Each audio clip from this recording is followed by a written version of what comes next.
螨虫是一种微小的节肢动物，常常隐藏在我们周围的床上、地毯和家具中。尽管它们在肉眼下几乎不可见，但它们所带来的危害却不容忽视。那么，如何才能有效消灭室内的螨虫呢？今天为大家介绍消灭螨虫的有效方法，希望大家可以学会哦，让我们的家居环境更健康、整洁。消灭螨虫方法1：艾草熏蒸，使用抗螨面料、紫外线灯照射等等。许多看似有效的除螨方法，实际上只是安慰剂，根本无法真正解决问题。以艾草熏蒸为例，很多人相信艾草的香味可以有效驱赶螨虫。研究表明，螨虫对气味并不敏感，艾草的香味并不能对它们造成实质性的伤害。艾草燃烧时产生的烟雾中含有大量颗粒物，反而可能加重呼吸道负担，对健康不利。再比如抗螨面料，其原理主要是在面料中添加抗螨化学成分，或采用极其细密的编织方式，试图阻止螨虫进入床品内部。化学成分会随着使用和洗涤逐渐消失，而细密的编织也无法完全阻挡螨虫的入侵。螨虫为什么喜欢床上？螨虫主要在床上繁殖，因为床是它们的理想栖息地。以下是一些原因：1、温度和湿度。螨虫对温暖和潮湿的环境非常适应，而床上通常提供了这种条件。当我们睡觉时，我们的体温和湿度会升高，为螨虫提供了理想的生存条件。2、皮肤屑。我们的皮肤不断脱落，每天都会留下大量的皮肤屑。螨虫以这些皮肤屑为食，因此床上积累了大量的食物来源。3、床上纤维。床上通常有许多织物表面，例如床单、被罩和枕套。这些织物提供了螨虫生存所需的表面和藏身之处。4、不经常清洁。床单、被套和枕套通常不会每天清洁，而是每隔一段时间才洗涤。这意味着螨虫有更多的时间在这些床上用品中繁殖。消灭螨虫方法2：花露水。螨虫非常怕花露水，只是我们平时很容易忽视它。我们可以将花露水放在床旁边，只需要放一点点就可以了。螨虫非常害怕花露水的味道，一旦闻到花露水的气味，它们的活动能力就会大大降低，甚至死亡。所以家中一定要备一瓶花露水。螨虫喜欢什么环境呢？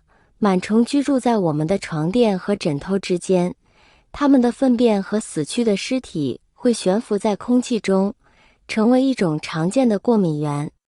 当人们接触到这些过敏源时，会引发打喷嚏、鼻塞和流鼻涕等不舒服的症状。螨虫对人类的危害不仅限于呼吸道，也可以导致过敏性皮炎。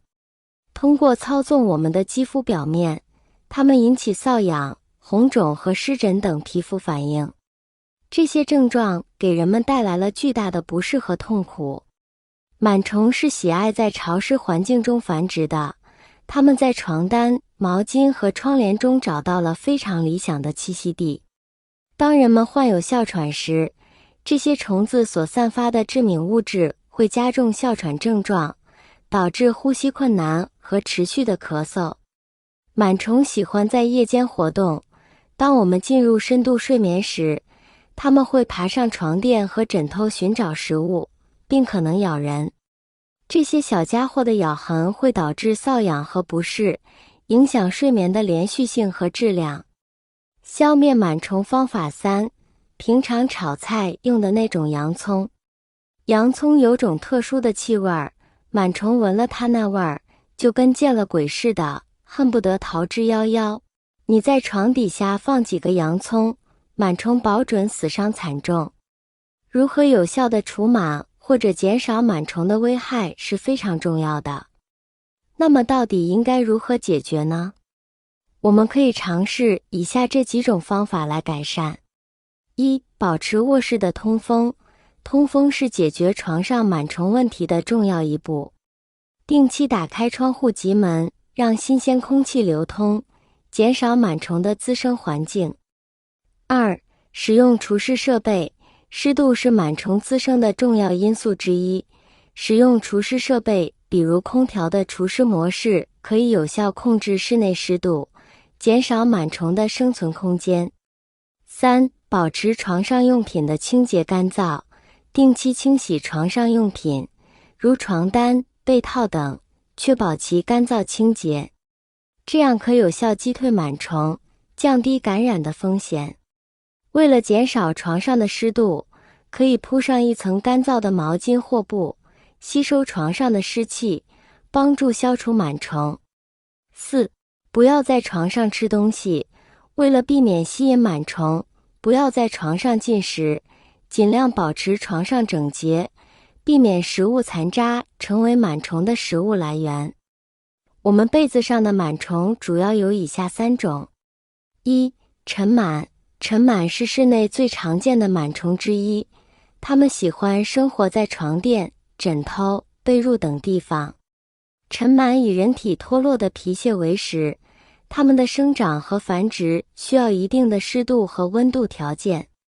尘螨体长只有 0.17、0.50毫米，很难肉眼观察到。在医学上有个病叫做支气管哮喘，大多都是由于尘螨引起的。这种慢性病很难治愈，因为尘螨几乎是杀不尽的。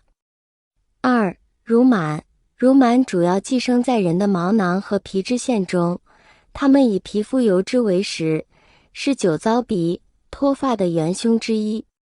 可以定期使用硫磺皂清洗衣物和身体，乳螨就怕这个。三、疥螨。